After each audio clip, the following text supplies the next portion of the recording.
우리는 계속해서 예수님의 십자가에 달리시는 그 과정을 묵상하고 있습니다. 여러분은 지금까지 말씀을 묵상해 오시면서 누가 예수님을 십자가에 못 박았다고 여러분 생각이 되십니까? 결정적인 이 죄를 저지른 사람이 누구라고 생각하십니까? 가룟 유다? 아니면 대제사장 안나스와 가야바? 아니면 산헤드린 공회원들? 헤롯 왕? 빌라도? 누가 결정적으로 예수님을 십자가에 못 박게 하였습니까? 여기 제가 나열한 이 모든 사람들은 예수님을 십자가에 달려 죽게 한 혐의에서, 그 죄에서 자유로울 수 없는 그런 사람들입니다. 이들 중에 가장 결정적인 역할을 한 사람이 누구일까요? 사도신경을 우리가 알고 있는데 거기서는 빌라도가 결정적인 역할을 했다, 이렇게 지목하는 것처럼 느껴집니다. 그런데 오늘 우리가 여러 복음서를 우리가 같이 묵상하면서 알게 된 거지만, 빌라도는 가능하면 예수님을 살려주려고 노력한 흔적이 곳곳에 보입니다. 가령 3번이나 무죄를 선언하고, 또 빌라도의 아내가 등장해서 빨리 이 사건에서 빠져나오라고 조언해 주기도 하고, 오늘 보니까 빌라도는 공개적으로 물을 가져다가 손을 씻으면서 나는 이 사람의 피와 무관하다, 이렇게 선언하기도 합니다. 만일 심판을 받는다면 너희 유대인들이 받아야 할 것이다, 이렇게 선포합니다. 그랬더니 이 유대인들이 하는 말을 여러분 잘 보십시오. 아주 당돌하게 25절에 이렇게 말하고 있습니다. 백성이 다 대답하여 이르되 그 피를 우리와 우리 자손에게 돌릴지어다 하거늘. 이 말이 얼마나 무서운 말인지 이 유대 군중들은 지금 전혀 모르고 있어요. 자기들이 지금 누구를 죽이려고 하는지 모른 채 이 군중들이 광기에 빠져 있다는 것이죠. 이렇게 본다면 예수님을 죽이는 데 결정적인 역할을 한 것은 유대 군중들이다, 이렇게 보아도 과언이 아닙니다. 물론 그 뒤에는 대제사장들과 산헤드린 공회가 있고 그 배후에는 사탄이 있지만 말입니다. 기독교 윤리학자인 라이놀드 니버는 이런 책을 썼습니다. 도덕적 인간과 비도덕적 사회라는 책을 썼습니다. 이 책의 내용은 이런 겁니다.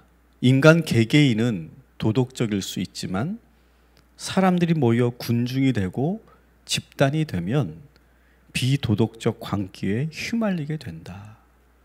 그래서 도덕적 인간이 사회의 집단이 되면 비도덕적인 행동을 서슴없이 하게 된다라고 하는 것이죠. 이런 예들은 역사적인 그런 많은 그런 근거들이 있습니다. 실제로 그렇죠. 개인들이 모여서 집단이 되면 아주 말도 안 되는 비합리적인 행동을 하게 됩니다. 그리고 잘못된 광기에 빠져들고 무시무시한 폭력을 행사하게 되는 것을 우리는 아주 많이 보게 됩니다. 그래서 그리스도인들은 집단 안에서 과열되는 그런 광기에 찬물을 끼얹는 역할을 하는 것이 저는 우리 그리스도인이어야 된다고 생각합니다. 그 집단에 매몰되지 않도록 우리는 늘 깨어 있어야 합니다. 집단 논리에 빠지지 않고 우리는 끊임없이 하나님의 음성을 들으려고 애써야 합니다. 그래서 그리스도인은 사회 일원으로서 함께 살지만 늘 광야로 빠져나와서 홀로 하나님을 만나고 영적 교제를 나누어야 할 줄 믿습니다. 그래서 우리가 어떤 집단에, 어떤 그런 군중에, 어떤 그런 단체에 들어가서 나도 모르게 거기에 휩쓸리지 않도록 중심을 지키고, 그리고 우리는 항상 이 광야의 영성을 우리는 놓치지 말아야 할 줄 믿습니다. 그런데 문제는 이 유대인들만 이런 광기에 휘말린 것이 아닙니다.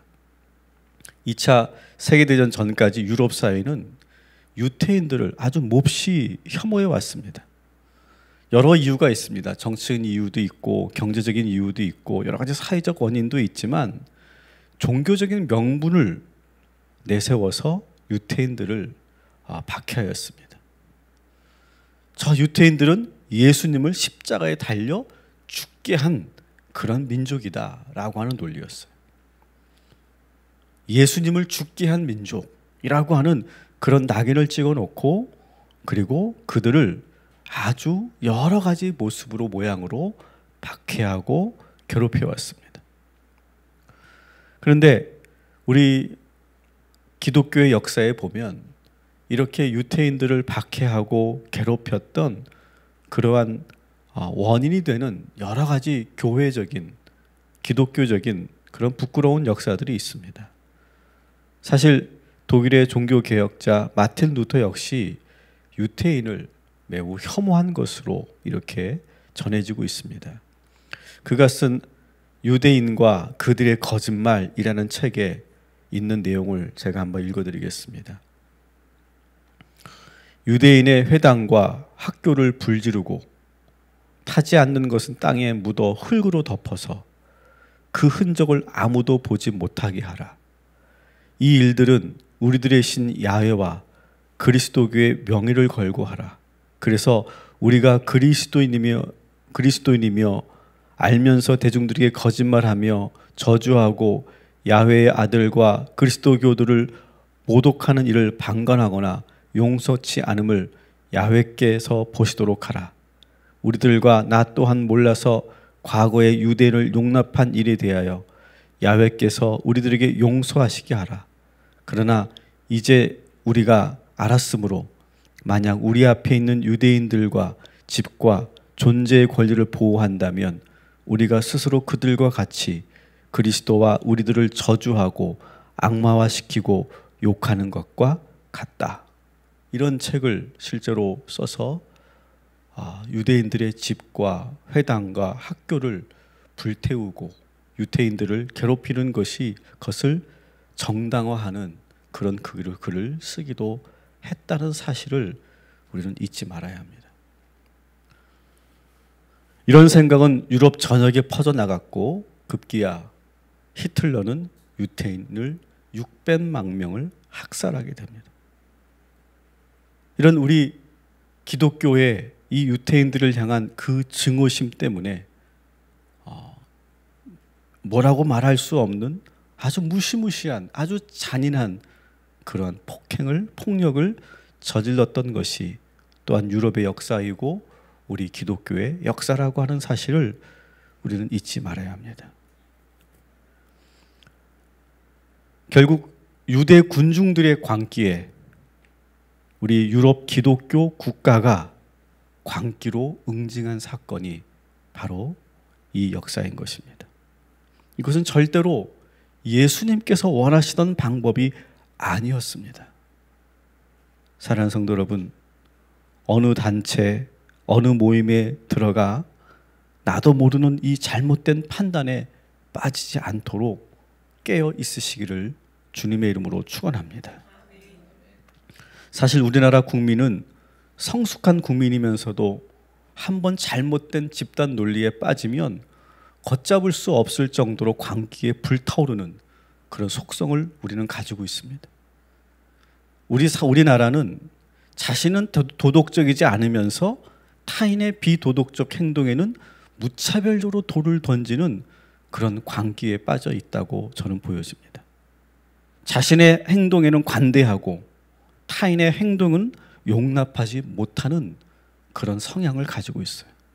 그래서 인터넷 문화가 발달하고 그러면서 악성 댓글과 신상 털기가 한 사람의 영혼을 무자비하게 깨뜨리고 한 가정을 파탄에 이르게 하고 더 이상 이 땅에 발을 딛고 살지 못할 정도로 집요하게 파고 들어갑니다. 이런 폭력성은 유대 군중들이 또한 독일 나치즘과 별반 다르지 않습니다. 사랑하는 성도 여러분, 예수님은 유대인들이 죽인 것이 아니라 그 집단 광기에 빠져 있는 군중들에 의해 죽었다는 사실을 여러분 기억하시기 바랍니다.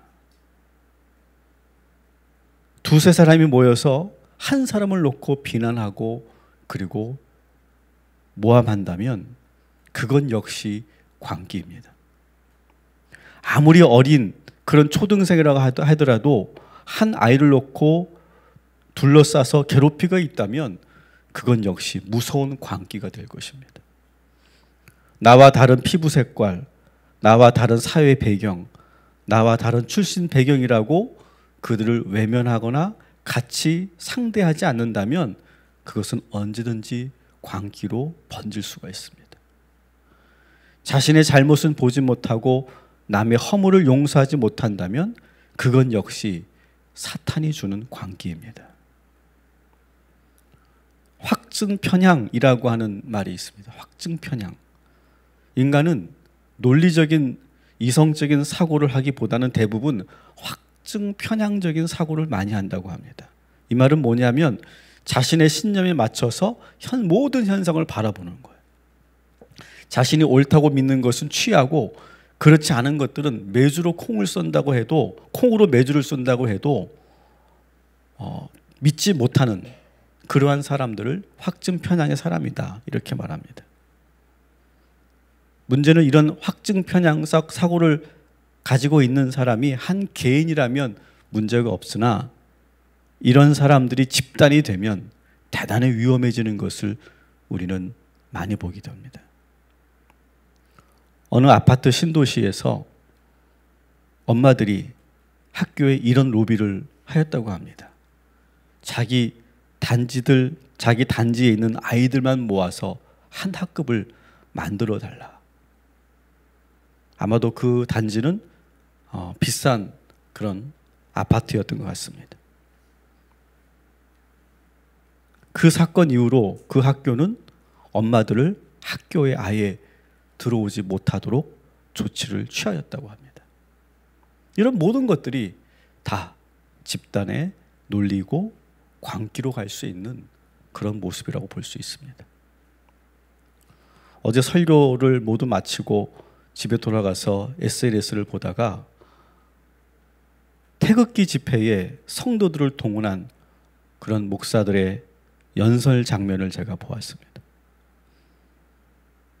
정말 너무 기가 막히고 화가 났습니다. 그들의 개인적인 성향은 다양성을 인정할 수 있습니다. 그럴 수 있습니다. 그 목사님들의 성향은 인정할 수 있어요. 그런데 화가 나는 것은 그 집회에 교인들을 동원했다는 것이 저는 화가 납니다. 목사님들의 개인적인 정치 성향은 있을 수 있지만 교인들을 강요하고 그 편향적인 정치 집회에 참여시키는 행동은 있을 수 없다고 생각합니다. 저도 목회자지만 주의 종들이 성도들을 다른 의도로 다른 목적으로 동원하는 일은 절대로 있어서는 안 된다고 생각합니다. 사랑하는 성도 여러분, 이러한 무서운 광기는 2000년 전에만 있었던 것이 아니라 오늘 우리가 살고 있는 이 사회에도 이 현재에도 이 집단 광기는 아직도 무시무시한 힘을 발휘하고 있습니다. 왜냐하면 그 뒤에 여전히 사탄이 조종하고 있기 때문입니다. 사랑하는 성도 여러분, 오늘 하루 이런 집단 이기주의와 집단 논리에 빠지지 않도록 깨어 있으시기를 주님의 이름으로 축원합니다. 다시 말씀드립니다.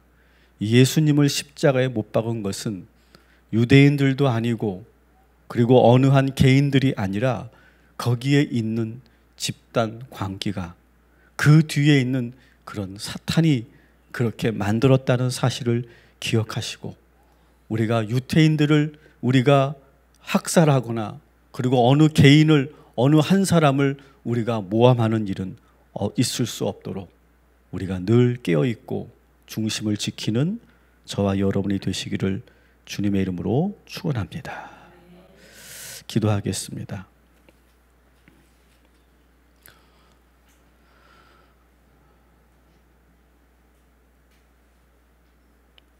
예수님을 십자가에 못 박힌 이들이 저 유태인이라고 하는 그런 명분으로 수백만 명을 학살했던, 또 그것을 눈 감고 정당화했던 우리 기독교의 역사를 이 시간 반성합니다. 마틴 루터가 종교 개혁자이지만 오히려 그렇게 한 민족을 그렇게 함부로 할 수 있다라고 그렇게 선동한 것도 우리의 부끄러운 역사임을 고백합니다. 우리가 그 집단의 광기에 대응해서 또 다른 집단 논리로 힘으로 응징하는 그런 일들이 우리 사회에 여전히 만연하고 있습니다. 이 모든 것은 예수님께서 십자가에 달리신 그 의미를 모두 훼손하고 그리고 왜곡시키는 일들입니다. 오늘 이 시간 예수님께서 무엇 때문에 십자가에 달려 죽으셨고 왜 우리를 위해 고난 받으셨는지를 우리가 돌아보게 하여 주옵시고, 우리 안에 있는 원인도 이유도 없는 그 분노와 그 광기와 그 선입견과 편견을 모두 내려놓을 수 있도록 주님 인도하여 주시옵소서. 우리가 이제 어느 단체의 집단에 들어가 거기서 우리가 같이 휩쓸리지 않도록 주님 인도하여 주옵시고, 우리 교회가 분명한 그런 하나님의 음성을 들으며 그리고 중심을 지킬 수 있도록 인도하여 주시옵소서. 주의 종들이 우리 성도들을 함부로 잘못된 방향으로 활용하지 않도록 인도하여 주시옵시고, 우리 모두가 깨어 있어서 건강한 그런 하나님의 백성들로 모여지게 하여 주시옵소서. 오늘도 우리 희강이를 위해서 기도합니다. 어제 희강이가 열이 많이 올랐다고 합니다. 하나님, 오늘도 희강이를 지켜주시옵소서.